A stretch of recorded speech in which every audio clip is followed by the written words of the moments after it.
Hello everyone! Magluluto tayo ng munggo gisado. At habang nagpapalambot tayo ng ating munggo, ay maggigisa o magsasangkutsa po muna tayo ng ating pork. Ayan. At sa nga po pala, magigisa po tayo ng walang mantika. Kusa po itong mamantika. Ilagay lamang po ito at magtutubig muna po ito hanggang sa matuyo. At pag matutuyo na po siya, halu-haluin lamang po. Kasi ito po ay nagpuputukan at tumatalamsik kapag hindi po continue ang ating paghalo. Napakasakit pong matalamsikan ng mantika nito. Charot, huwag naman po sana matalamsikan tayo.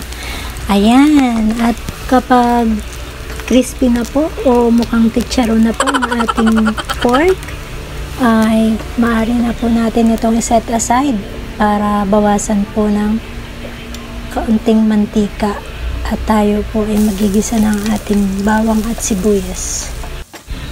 At unahin po natin igisa ang ating bawang hanggang sa mag-golden brown. At igisa na rin po natin ang ating sibuyas.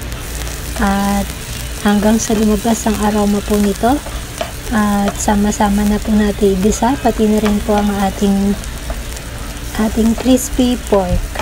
Ayan. At kapag nagisa na po natin lahat, at hintayin lamang po natin lumambot ang ating munggo. Ayan, halo-halo lamang po occasionally.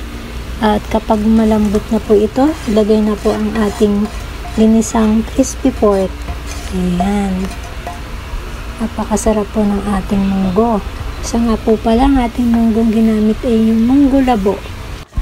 Pwede rin naman po yung makintab, depende naman po yan sa pagluto. Kailangan pong pakulo ang mabuti at palambutin at palaputin. At kapag malapot na po ang ating munggo, atin na po itong timpla ng asin at paminta. Siya nga po pala, medyo maraming paminta nilagay ko sapagkat masarap po itong munggo gisado ng maraming paminta. Ayan, medyo halo-haloin lamang po. At ilagay na rin po natin ang ating dahon ng malunggay. Pwede rin pong dahon ng ampalaya, dahon ng sili o talbos ng sili. Depende po yan sa inyong available na mabibilihan. Ayan. Napakasarap po nito at napakasustansya ng ating munggo. Ayan. Hinay-hinay nga lang po pala nito sa pagkain, lalo na yung may mga arthritis. Ayan, luto na po ang ating munggo. Napakasarap po ng ating munggo gisado at napakalapot po nito. At pwede rin po natin lagyan ng fish sauce para mas lalo pong sumarap ito. Ayan, napakalapot po ng ating munggo gisado. Halo-haloin lamang po occasionally para hindi po masunog ang ilalim nito.